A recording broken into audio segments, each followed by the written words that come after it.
ठिक छ नि दशैं आइरहेको छ नि खै दशैं आएको छ कि के आएको छ मलाई केही थाहा छैन यो दशैं भनेको बाबुआमाको काखमा बसुन्जेली हैन रमझम गर्ने नयाँ लुगा लगाउने हामी मासु र चिउरा खाँदै उहाँ पिङ खेल्न जाने यति रमाइलो हुन्थ्यो तर यो दशैं भनेको चाहिँ जब कि सानो 15 16 17 18 20 वर्षसम्म ठिकै हुन्छ हैन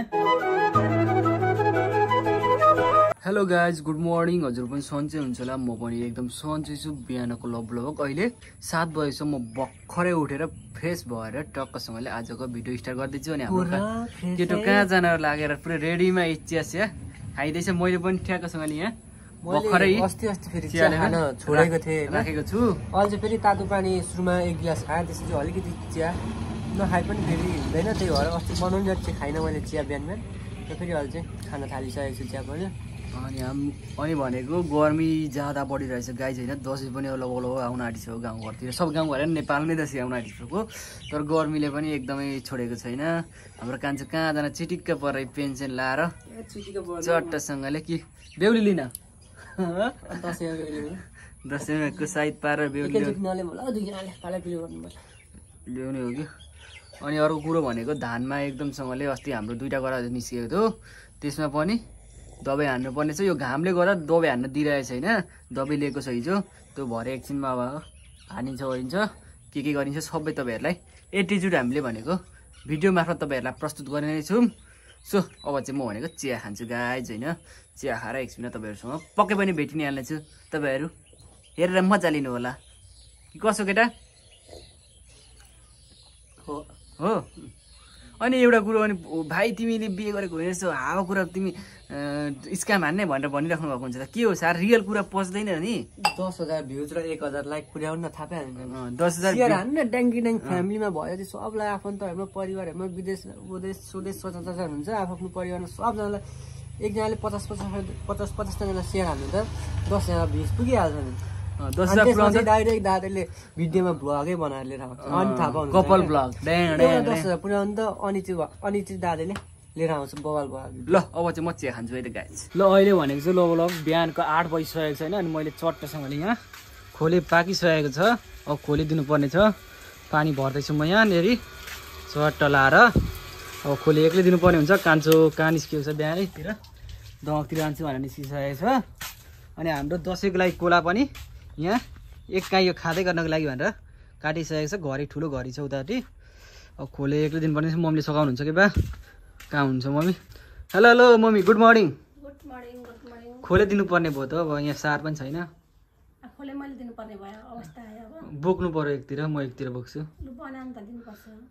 ठिक छ नि दसैँ आइरहेको छ नि खै दशैं आएको छ कि के आएको छ मलाई केही थाहा छैन दशैं भन्ने कुरो कस्तो थाहा हुन छोडेको छ 2-4 वर्षमा त्यस्तो हुन्छ तपाईँलाई नि मलाई पनि पहिला सानोमा भनेको दसैँ भनेपछि एकदम बवाल लुगा किन्ने मासु खाने यताउति जाने मावल जाने यस्तो भाइब्स यस्तो मजा आएको थियो होइन अहिले भनेको 2-4 वर्ष भयो मलाई यो दसैँ नआए जस्तो पनि नआए पनि हुन्थ्यो जस्तो फिल हुन्छ त्यो पनि आउँछ अब आएको दसैँ नेपालीको महान चाड अब सक्दो जसरी हुन्छ आफूले जे सकिन्छ त्यसरी नै मनाउनु परिगयो सो हामी पनि सकेको दसैँ मनाउने छौँ हाम्रो जमारा राख्ने कहिले हो हामी राखिसक्नुभयो ए जमारा राखेको मैले भिडियो गर्न बिर्सेँ अलिक बिहान ढिलो उठेर मैले बिहानै उठेर चट्ट नुहाइदिए गरेर पूजापाठ गरेर टक्क आजबाट जमरा पनि राखिसकेको छ त्यो दसैँ भनेको बाबुआमाको काखमा बसुन्जेली हैन रमझम गर्ने नयाँ लुगा लगाउने हामी मासु र चिउरा खाँदै उहाँ पिङ खेल्न जाने यति रमाइलो हुन्थ्यो तर आफ्नो टाउकामा आइलागेपछि त्यो दसैँ तिहार तीजको मतलब छैन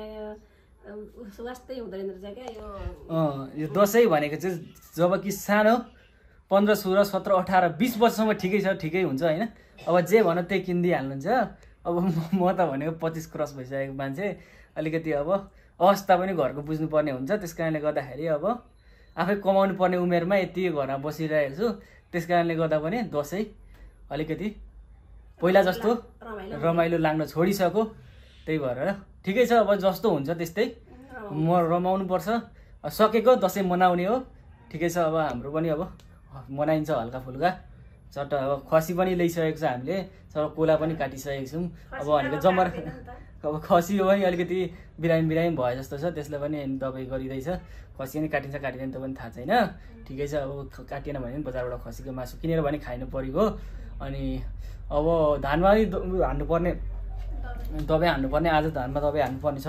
धान निस्किएर एकदमसँगले सबै त्यो पँधेरो लागेर सब ढुट्टो पारिसकेको छ। एकछिन दबाई हान्छु। अब चाहिँ म भनेको खोलेतिर लाग्छु गाई। मैले चट्टसँगले खोले दिइसकेको छु। गाईलाई पराल पनि हालिसकेको छु। बाख्रा साख्रा सबै काम जति बिहानको हाम्रो बिहानको काम भ्याइसकेको काम चाहिँ मैले सकिसकेको छु। अनि हाम्रो कान्छो पनि आइसकेको छ। हाम्रो कान्छो भनेको नि अहिले चट्टसँगले एउटा काममा लागेको छ। काम भनेको सक्सेस भएपछि मात्रै तपाईँहरूलाई हामी खुसीको खबर सुनाउँछौँ। ऊ भनेको अहिले एकदमसँगले पढ्नेमा लागेको छ क्या केटो, पढाइमा लागिसकेको छ। उसलाई पढाइमा लागेपछि अब बिहान सबै भ्लग पनि मैले नै सुरु गर्नु पऱ्यो। अब यता घरको काम पनि मैले नै हेर्नुपर्ने हुन्छ। त्यस कारणले गर्दा म एकदमसँगले जागृत रूपमा भिडियोमा लागेको छु। यता घरको पनि लागिरहेको छु। सो अब चाहिँ हाम्रो भनेको खाना खाने पनि बेला भइसकेको छ, 10 बजी छ। अनि मैले अरू कुरा भनेको ट्याक्कसँगले दबाई हान्ने कुरो थियो ट्याङ्कीमा। ट्याङ्की चाहिँ त्यो हाम्रो चार्जवाला हो क्या, त्यो चार्जवाला सट्ट गरेर चाहिँ फ्यार्र गरेर उड्ने खालको छिटो खालको हो। त्यो चार्जमा हाले चाहिँ चार्ज अलिकति फुल भएको रहन्छ। अनि त्यस कारणले गर्दाखेरि चार्ज हुँदैछ। भरे आएर म त्यो ट्याङ्कीको दबाई हान्छु। अहिले मेरो भनेको एकछिनमा खाना खाएर दमकतिर जानुपर्ने छ। कान्छु भनेको घरतिरै बस्छ, मेरो अर्कै कामले गर्दाखेरि आज म चट्ट दमक जान्छ। भोलि भनेको यस्तो बवाल भिडियो लिएर आउँछु कि तपाईँहरूलाई, यस्तो बवाल होइन तपाईँहरू छकै पर्नुहुनेछ भोलिको भिडियो हेरेर ट्याक्कसँगले। सो अब चाहिँ भनेको हामी खाना खान्छौँ। के छ केटा खबर? एकदम ठिकै छ। ठिक छ नि? बेसी छ। एकदम जिन्दगीको गोरोटोमा राम्रो चलिरहेछ। राम्रो छ होइन, ठिकै चलिरहेछ। ठिकै चलिरहेछ। हाम्रो केटो केही काम नलाग्ने भन्नुहुन्थ्यो थियो, काममा लागिसकेको छ हाम्रो केटो एकदमसँगले। अब चाहिँ केही न केही प्रगति केटाले पक्कै पनि गर्छ। एकदमसँगले बेस्ट विसेस दिँदै चट्टसँगले अब भनेको हामी खानातिर लाग्छौँ। सोनाराज अल चाहिँ भनेको बेलुकाको 2:30 भन्दा पनि 3 बज्न आँटिसकेको छ, 3 बज्न लागिसकेको छ। अनि मल चाहिँ खानासाना खाएर यत्तिकै बसिरहेको थिएँ। तपाईँहरूलाई बिहान हामीले भनेको थियौँ उता धानमा दबाई हाल्ने भनेर किराको होइन, तर उता मेसिन चार्ज हुँदै थियो त्यति बेला बिहान हाल्ने भन्दाखेरि चार्ज भइसक्दा भनेको अहिले पानी पर्ला जस्तो भएको छ, यस्तो भएको छ वेदर। अनि दबाई हालेको र नहालेको केही अर्थै रहँदैन दबाई हालेर पानी पऱ्यो भने त। अनि त्यही भएर अब आज चाहिँ त्यहाँनिर धानमा दबाई नहाल्ने दादे बिहानै खाना खाएर 11 साढे 11 हो कि 12 बजीतिर उसको काममा निस्किसकेको छ दमकतिर। अनि अल चाहिँ डेडीले यहाँनिर मकैमा यो दबाई हाल्ने हुन्छ, किनभने यसमा धेरै घुन लागेर सब किराले खायो क्या। यहाँ यस्तो सबै देख्न सक्नुहुन्छ है, घुन लागेर। अनि त्यही भएर यहाँनिर किराको दबाई हाल्ने हुन्छ घुनको। यहाँनिर डेडी त्यहाँनिर हाल्ने हुन्छ। यो चार्जवाला मेसिनबाट फेरि सजिलो छ, न त्यो पम्प चलाउनु पऱ्यो न केही गर्नु पऱ्यो। ट्याक्क प्रेसर दिएपछि भनेको आफै छरिन्छ। एकदम सही छ त्यो मेसिन चाहिँ। अनि बिहान तपाईँलाई देखाइसक्यो होला दादाले दसैँको केरा, यो चिनी चम्पा कि जाजीको ला एकदम दामी मिठो हुन्छ। 2-4 काइया मात्रै काट्नु भएको रहेछ, मुनिको अलिक छिप्पेको छैन नि त, त्यो माथिको छिप्पेको मात्रै काट्नु भएको छ। गर्मी यति साह्रो छ कि के भनेर, अघि दिउँसोसम्म गर्मी थियो, अहिले पानी पर्ला जस्तो भएको छ। दबाई आज हानिँदैन अब। सो त्यही नै गाई छैन। अब चाहिँ हामीले चिया पनि खाइसकेको छौँ। अब खाजा खानुपर्ने छ, हेरौँ के खाजा हुन्छ। खाजा खाएको होला भेट्नुपर्छ। दादे पनि लगभग आउने बेला आउनु आँटोला, आउँछ होला कतिखेर। मम्मी चाहिँ यहाँनिर हुनुहुँदो रहेछ। म त मम्मी के गर्न थाल्नु भएछ भनेको त खाजा बनाउन थाल्नु भएछ। मलाई एकदम मनपर्ने चिज चटपटे हुन्छ। मम्मी गुड मर्निङ त भन्नु पनि बिहान कि छैन भनेको? मैले भिडियोमा गुड मर्निङ भनेको कसले बिहान बनाइछ गुड मर्निङ होइन, दादाले बनाउँदैछ त कि छैन गुड मर्निङ? गुड मर्निङ भनेन बिहान, त्यसै गुड आफ्टरनुन भन्नु। अब लु गुड आफ्टरनुन छोरा। अनि छोराछोरीले बनाएर दिनुपर्ने, आफै लागेर पर्नुपर्छ खाजा। छैन त अनि बनाउने छोरो छैन नि त। त चाहिँ होइन छोरो, मलाई यस्तो पकाउने कुकमा म आउँदैन क्या बनाउनु। कस्तो यो जान्नुपर्छ पकाउने हो त यो यसो। मैले यसमा नि मर मसला अब अड्कल्नु पर्यो, नुन खोर्सानी कति हाल्नु पर्यो, भरे धेरै नुन जाला। त्यही भएर म खासै यस्तो कुराहरूमा अगाडि बढ्दिनँ। कता जान्दिनँ भनेको सबै थोक सिक्नु पर्दैन। निको भयो तपाईँलाई? ठिक हुँदैछ, दबाई खाँदैछु। म फेरि 2 चोटि हस्पिटल गइसक्नु भयो। एकचोटि आँखा दर्जन लिएर गएँ, एकचोटि अस्ति फेरि हेल्थ पोस्ट मधुमलाको के अरे हस्पिटल, त्यहाँ गएर फेरि पुरै चेकअप गराएको। मम्मी पुरै कमजोरी हुनुभएको रहेछ क्या। अब यो हिजो अस्ति 16 सरातमा अब केही खानु भएन नि त, सादा खानु पऱ्यो नि त। त्यो प्याज मर मसला धेरै केही खानु भएन। अनि त्यो कारणले गर्दाखेरि मम्मी कमजोरी हुनुभएछ। अनि दबाई अस्ति लिएको छ त्यहाँनिर, भिटामिन सिटामिनहरू जीवन जलहरू के खाँदै हुन्छ मम्मी पनि।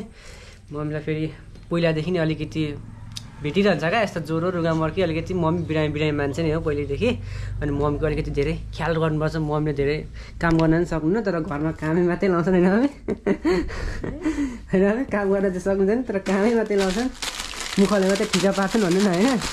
ठिक्का पार्छु काम चाहिँ मैले गर्नु सबै कुरा त्यस्तो होइन मैले सक्ने र गर्ने जति आउने त मैले गरेकै छ भन्नुमा नआउँदै नआएको काम त मैले कसरी गर्ने र ठिकै छ अब चाहिँ भनेको ट्याक्क लाएर हामी चटपटे खाजासाजा खान्छौँ है त अल चाहिँ हामीले खाजासाजा सब कुराहरू खाइसक्यौँ त्यत्तिकै बसिरहेको थिएँ अनि यहाँनिर भनेको पन्दा सन्दा सिरानीको खोल सिरकहरू डसनाको खोल लिएर आउनु भएको रहेछ किनभने अहिले दसैँको बेला भनेको प्रायः जसो आइराख्नुहुन्छ हिजो अस्ति पनि एकजना साइकलमा आउनु भएको थियो क्या तन्दा सिरानीको खोल झुलहरू के बेच्नको लागि अनि यहाँनिर चाहिँ आज फेरि सफारीमा आउनु भएको रहेछ ट्याक्क लाएर भेराइटीहरूको तन्दा खोल सिरानी के किन्ने हामी तन्दा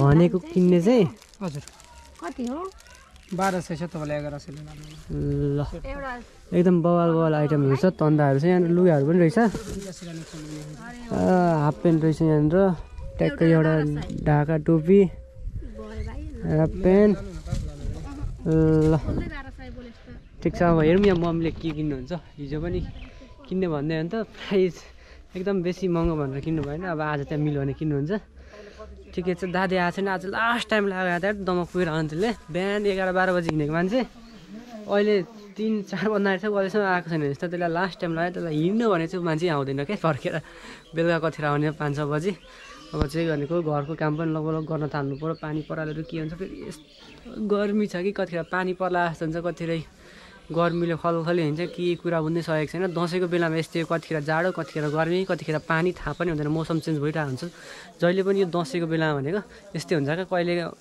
दसैँको दिन पुरो टिकाको दिन झै पानी परेर पोहोर पराएर एकचोटि त पुरै मुसलधुरे पानी परेको छ बिहानदेखि परेको बेलुका रातिसम्म पानी परेको छ कहिलेको वर्ष योभन्दा अगाडि नै 1-2 वर्ष अगाडि कहिलेको कुरा हो सो त्यस्तै चाहिँ हेरौँ अब दसैँको भिडियोहरू पनि एकदम बवाल तरिकाले आउनेछ भोलिको भिडियो एकदम दादाले बवाल स्पेसल बनाउँछ भनेको छ भोलिको भिडियो दादाले दामी बनाउँछ होला सो हेर्नुपर्छ के बनाउँछ भनेर सो एकछिनमै भेट्नुपर्छ मम्मीको त्यहाँनिर तन्दा हेर्दै हुन्छ यहाँनिर ल ठिकै छ तपाईँहरूलाई म एकछिनमा भेट्छु है त अल चाहिँ भनेको बेलुकाको 5 बजिसकेको छ एकदम सँगले पानी आउन खोजिरहेको छ कालो मैलो भइसकेको छ हल्का पानी छिट्न थालिसकेको छ म चाहिँ यहाँनिर ट्याक्क लाएर घाँस काट्दै थिएँ अनि यहाँ डोको लिन गएको बिहान 1 डोको र बेलुका 1 डोको घाँस चाहिँ काट्नुपर्ने हुन्छ गाईले दुध दिन्छ नि त फेरि दिएन भने त घाँस दिएन भने दुध दिन छोड्छ फेरि दही मही घिउ खान पाइँदैन त्यही भएर चाहिँ बिहान बेलुका 1-1 भयो भने 1-1 डोको भयो भने घाँस काट्नुपर्ने छ पानी पर्न आँटिसक्यो पराल हाल्नुपर्ने छ पानी दिनुपर्ने छ एकदम काम बेसी छ पानी आयो भने फेरि बर्बाद हुन्छ पराल हाल्न पाइँदैन त्यही भएर म अब चाहिँ काम फटाफट गरिहाल्छु दादे पनि भर्खर आएको छ घर त्यहाँनिर भित्र लुगासुगा फेर्दैछ के गर्दैछ सो एकछिनमा भेटाउँछु अब चाहिँ म सिङसिङ घाँस काट्छु त्यसपछि पराल्छु अनि पानी सानी दिन्छु के गर्छु सबै कुरा हेर्नु होला है त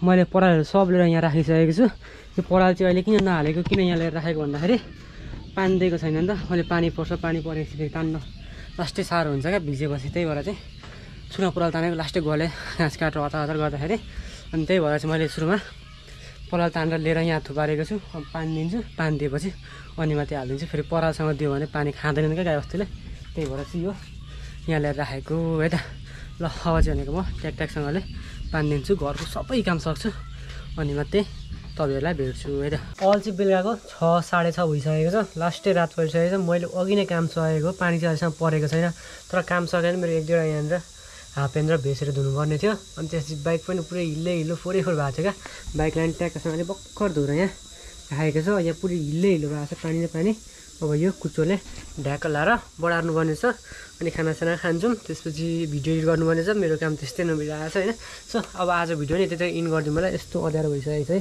पुरै कालो मैलो अँध्यारो भइसकेको छ केही देखिँदैन बाहिर म पुरै यहाँ लाइटमा यहाँ आएर बत्तीको छेउमा आएर यसरी बोलिरहेको छु सो तपाईँलाई आज भिडियो के कस्तो लाग्यो त भिडियो मनपर्ने भिडियोलाई ट्याक्कसँगले एक लाइक हान्नुलाई च्यानल नयाँ छ भने सब्सक्राइब गरेर जोड्नुलाई thank you so much guys bye by